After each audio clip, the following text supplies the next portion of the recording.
facile quand des timounes amoureux. Et tes autres pour trouver qui voisin voisine les qui est désiré. Ce temps vit partagé, tout sentiment qui est combien content, je t'y content, mais c'est la vie qui décidait.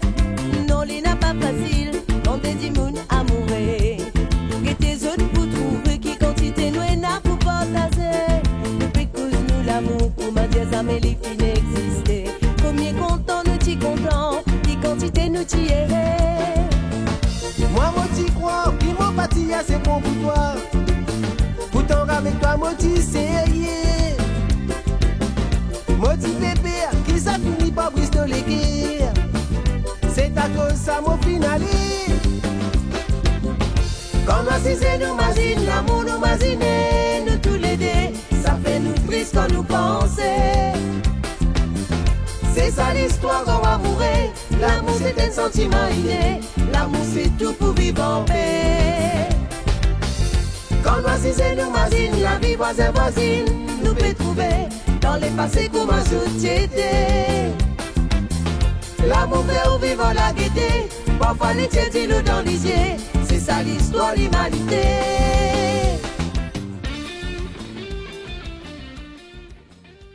Dans le précédent épisode, nous avons découvert un jeune Français appelé Karim, venu rechercher les traces de son père, mort mystérieusement à l'île Maurice. Son seul contact sur l'île est une ancienne petite amie, Shakti Bari, devenue une célèbre journaliste.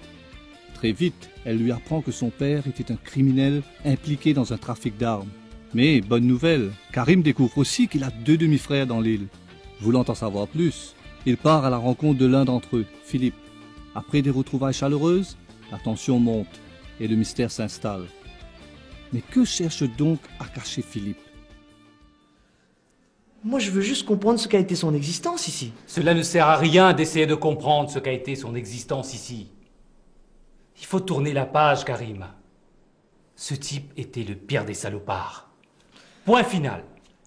Mais comment peux-tu dire ça de notre père? Oh là, je t'arrête tout de suite. C'était peut-être ton père, mais pas le mien. Moi, je l'ai renié, tu comprends? Renié. Mais... C'était notre père, Philippe. On ne renie pas son père. Il faut faire le deuil de cet homme, Karim. Mais justement, pour faire ce deuil...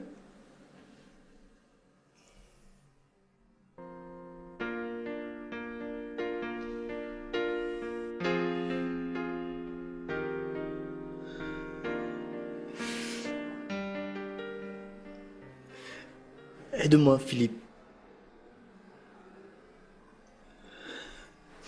Cet homme a disparu de ma vie quand j'avais 2 ans. Et depuis, je passe ma vie à le chercher. Aide-moi à faire le deuil de notre père.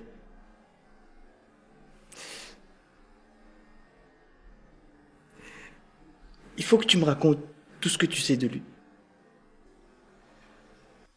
Ça me fait mal de te voir souffrir. Et en même temps, j'enrage.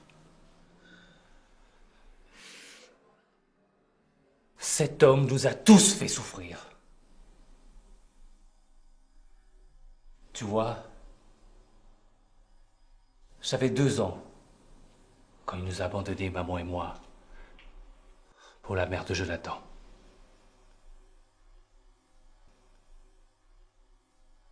Et Jonathan, lui aussi, a été abandonné à l'âge de 2 ans.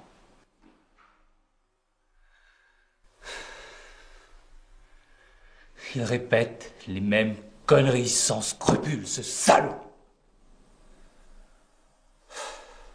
Je parie que toi aussi, il t'a aidé financièrement jusqu'à ta majorité. Mais plus tard, il s'est servi de moi dans ses histoires criminelles. Tout comme il s'est servi de Jonathan. Et ton tour serait sans doute venu, s'il avait eu le temps. Mais il ne pouvait pas être mauvais à 100%. Personne ne l'est. Diriger une entreprise aussi énorme qu'un trafic d'armes demande quelques qualités, non? Merde, Karim, c'est pas croyable. Ta fascination pour lui est déplacée. Et elle t'aveugle. Peut-être, mais c'est plus fort que moi. Tu comprends? Je n'ai pas choisi ce père-là. En plus, je pense que même les fils des plus grands bandits ont le droit d'aimer leur père. Malgré que... Il ne s'agissait pas d'un grand bandit. Il n'y avait rien de grand en lui.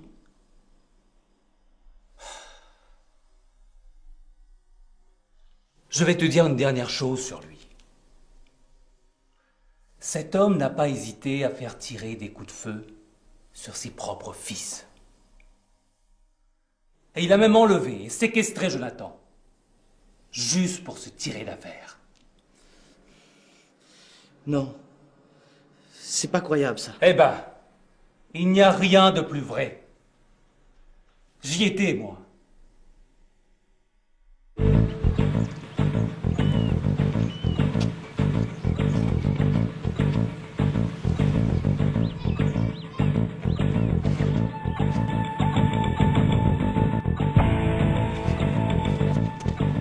Philippe, arrête, je t'ai vu.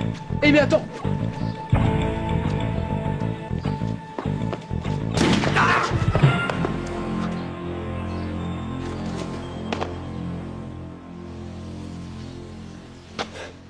Eh vieux, ça va? Jonathan. Joe. Mais qu'est-ce que tu as?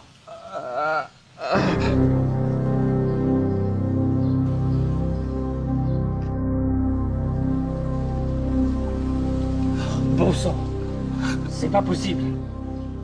Jonathan. Philippe.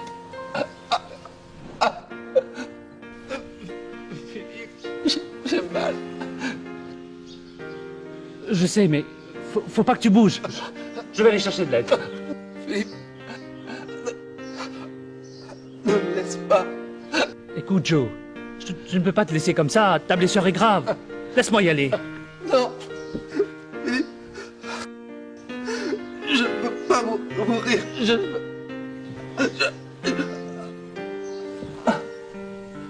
Jonathan! Non. C'est pas possible. Je me souviens d'avoir eu une peur bleue quand j'ai vu Jonathan sombrer devant moi, après les coups de feu.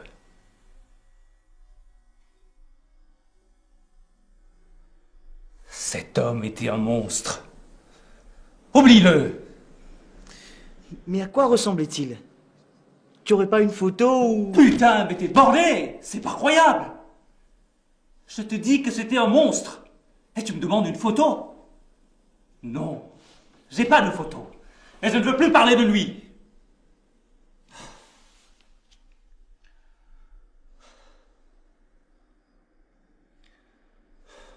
Écoute, Karim. Il faut que tu fasses une croix sur ce passé. Nous sommes 3 frères maintenant. Regardons l'avenir ensemble. Cet homme est mort et enterré.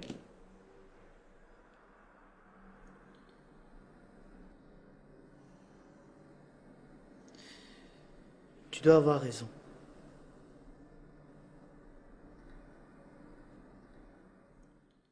J'aimerais quand même aller me recueillir sur sa tombe pour mettre un pinceau. C'était une expression, Karim. Je n'en sais rien, moi, s'il a été enterré ou s'il a une tombe. D'ailleurs, je m'en fous royalement. Mais je te parle de clore cette histoire. Ce n'est pas ce que tu voulais, non? Dis-moi où se trouve sa tombe. Je te répète que je n'en sais rien. Je l'ai renié peu de temps avant sa mort.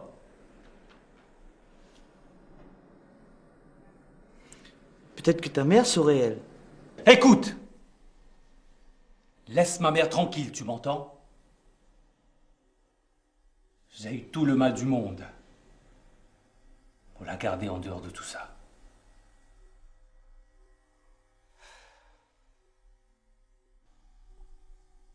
Ne cherche pas plus loin, Karim. Cette histoire était une bombe. Et elle pourrait encore t'exploser à la figure si tu continues à fouiner. Arrête, Philippe. Tu me fais peur. Pourquoi ces menaces? Écoute, prends-le comme tu veux. Pour moi, cette discussion est close.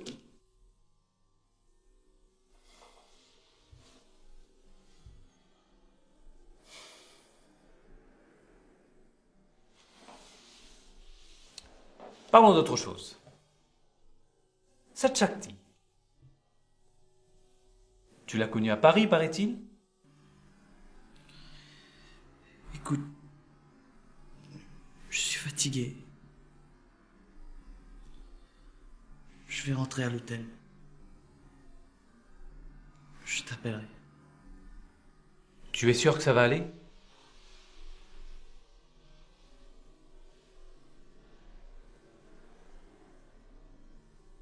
Écoute. Je suis désolé que cela se termine comme ça. N'oublie pas que je suis ton grand frère. Et que j'aimerais t'aider à oublier cet homme. Pour ton bien. Merci, grand frère. Mais je suis vraiment très fatigué. À bientôt.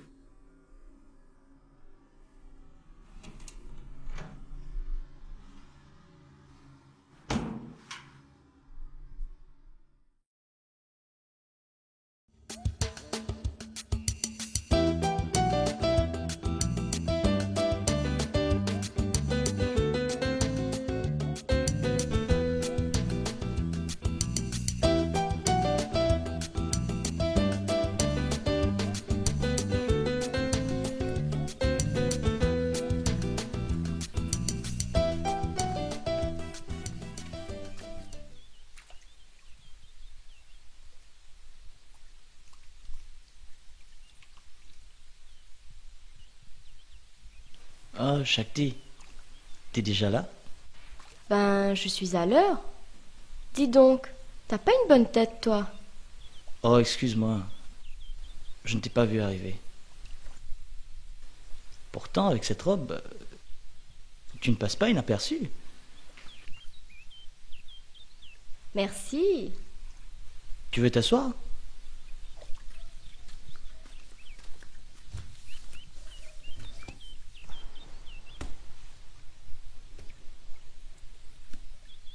Alors, Karim, cette rencontre avec Philippe, ça s'est aussi mal passé que ça?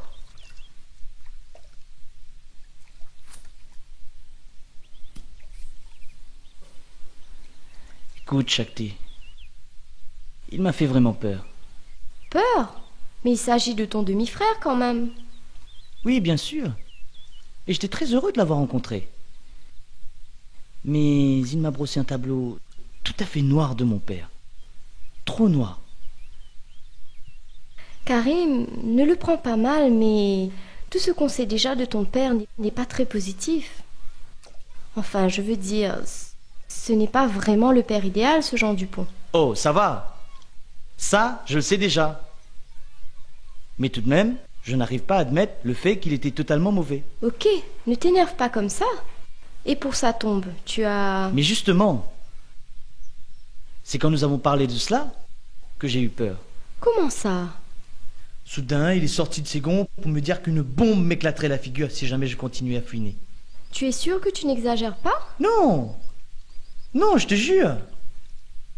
C'était comme une menace réelle, immédiate. C'est toi qui me fais peur, là. Écoute, je vais te dire ce que je pense. J'ai beaucoup réfléchi. Je crois qu'il y a un mystère terrible qui entoure la mort de mon père. Tu m'as bien dit qu'il était mort dans une fusillade et qu'il y avait 2 autres victimes. C'est bien ça, oui, mais où veux-tu en venir? Est-ce qu'on sait ce qu'il est advenu des 2 autres corps? Oh là là, Karim, arrête! Tu dérailles complètement, là, mon pauvre vieux. Tu frises la paranoïa. Ton père était simplement un criminel qui est mort il y a 6 ans, c'est tout. Je vais te la retrouver, sa tombe, moi.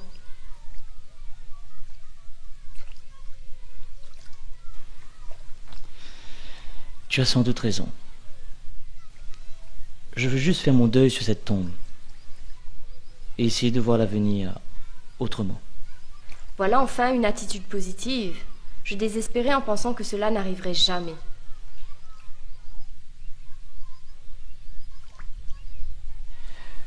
Shakti, Oui, Karim? Il y a une chose dont je voulais te parler déjà hier. Mais tu es sûr que c'est le bon moment? Il n'y a jamais de bon moment, Shakti. Il faut que je te parle de notre rupture. Il faut que tu saches que si j'ai disparu à l'époque, c'était uniquement parce que je voulais te cacher quelque chose. Ah bon? Mais oui, tu avais raison hier. Je souffre de dépression. Et cela depuis longtemps. Car ce n'est pas la mort de ma mère qui m'a mis dans cet état. C'est lui. J'avais disparu de ta vie pour effectuer un séjour en hôpital psychiatrique. Et après, je n'ai jamais eu le courage de t'avouer la vérité.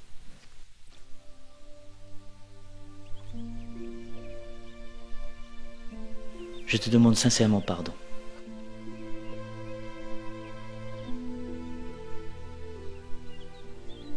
Moi, il faut que je te dise que depuis que l'on s'est revus, je me suis rendu compte que mes sentiments pour toi... Attends, Shakti.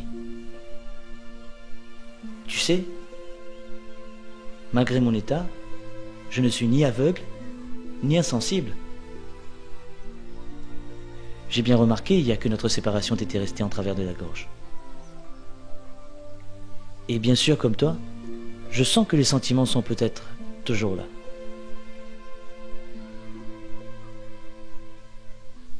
Mais en même temps, il est clair que nous avons bien changé tous les deux. Et je ne veux pas d'une relation qui serait basée uniquement sur de la nostalgie. Prenons le temps de refaire connaissance, Shakti. Tu as tout à fait raison. Prenons le temps. Tu vois, il y a déjà une chose que j'aimerais tant partager avec toi. Ah bon? De quoi s'agit-il?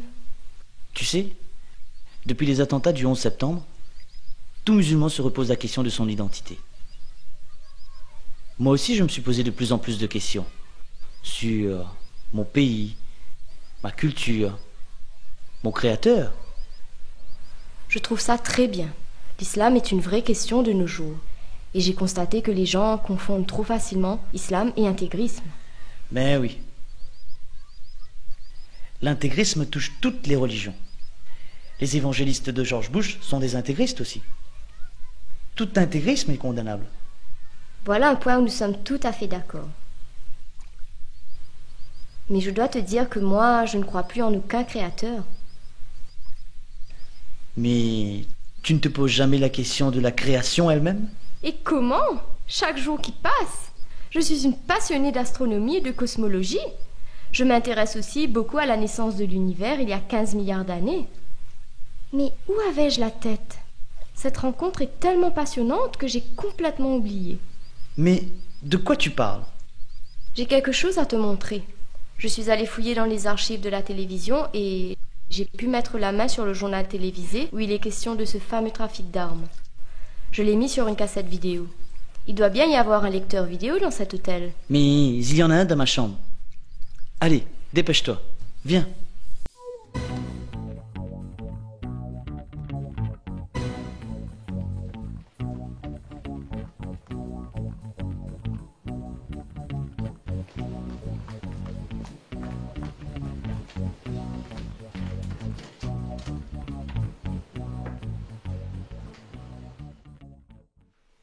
Waouh, pas mal ta chambre.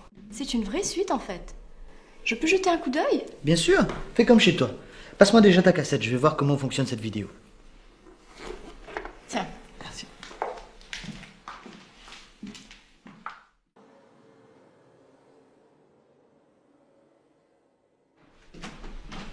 Viens, c'est prêt. Tu es bien installé, dis donc. C'est le grand luxe. Oui, j'ai pas à me plaindre.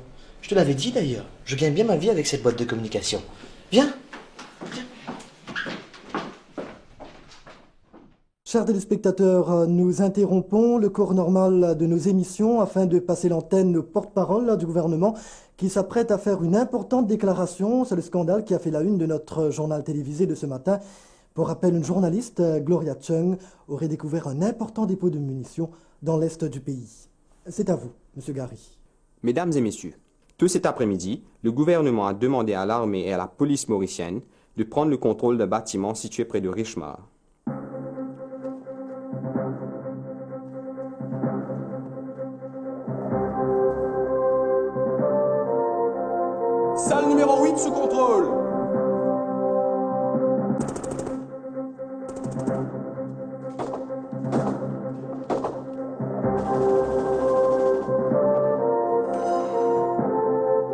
Durant cet exercice, la police a procédé à la saisie d'un important stock d'armes. Revolvers, mitraillettes, grenades, lance-roquettes et lance-missiles.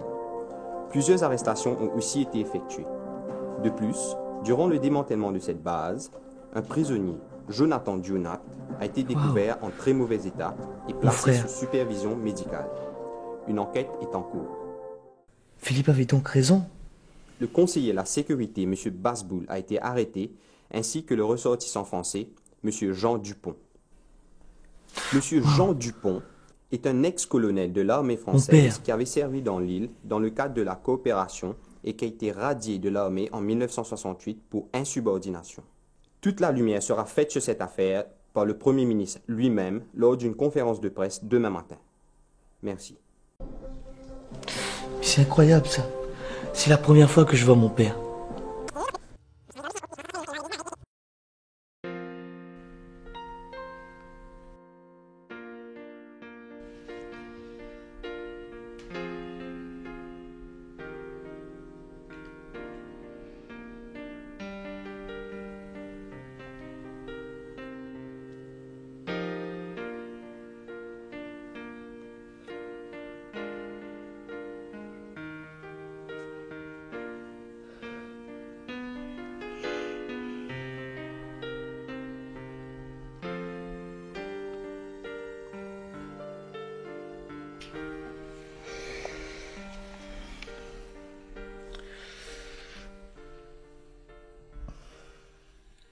Et le Premier ministre, qu'a-t-il dit le lendemain? J'ai vérifié, rien. Il n'y a pas eu de conférence de presse. Juste un communiqué où il a évoqué le secret défense et la raison d'État. Écoute, je ne veux pas faire le paranoïaque, mais dis-moi, ne vois-tu pas un problème énorme dans cette histoire? Ben non. Évoquer le secret défense dans une affaire de ce genre n'est pas anormal. Mais il ne s'agit pas de ça. Réfléchis. Calme-toi. Je ne vois pas du tout où tu veux en venir. Tu as dit à un moment que Philippe avait raison pour Jonathan. Mais je ne comprends pas. Mais il ne s'agit pas de ça non plus. Je n'ai pas cru Philippe lorsqu'il m'a dit que notre père avait kidnappé son propre fils Jonathan. Désolée, je ne vois pas. Cette vidéo montre bien que mon père a été arrêté. Il est donc en prison entre les mains d'un gouvernement qui le tient pour un des grands responsables de cette affaire. Bien sûr. Alors, explique-moi, comment se fait-il qu'il se retrouve à l'extérieur, dans un règlement de compte où il perd la vie? Ça alors? Je n'y avais pas pensé. En effet, c'est troublant. Troublant? Je te l'avais dit tout à l'heure. Il y a un mystère terrible qui entoure la mort de mon père. Mais oui, il faut en avoir le cœur net. Où se trouve le téléphone? Là-bas? Qu'as-tu en tête? Écoute, la femme de Jonathan est une lointaine parente. Il se fait tard, mais je vais essayer de voir si Geneviève Junat peut nous recevoir ce soir même. Elle doit certainement connaître les circonstances exactes de la mort de son mari, qui a été abattu par ton père. Oui, on y verra sans doute plus clair.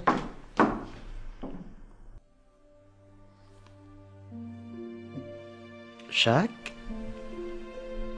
Oui?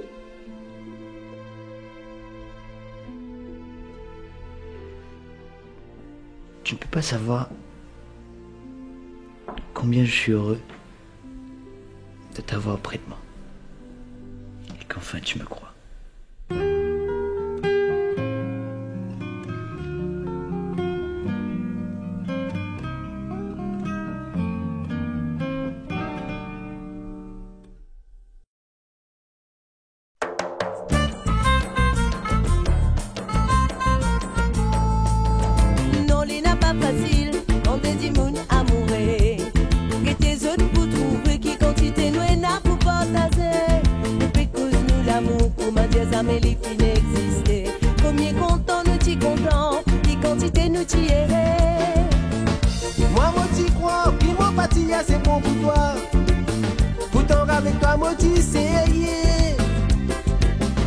Motivé pire, qui ça finit par bristoler guerre. C'est à cause ça mon finali. Quand nous nous mazine, la vie voisine, nous peut trouver dans les passés comme un société. L'amour fait au vivant la gaieté, parfois les tièdes nous dans les yeux, c'est ça l'histoire, l'humanité.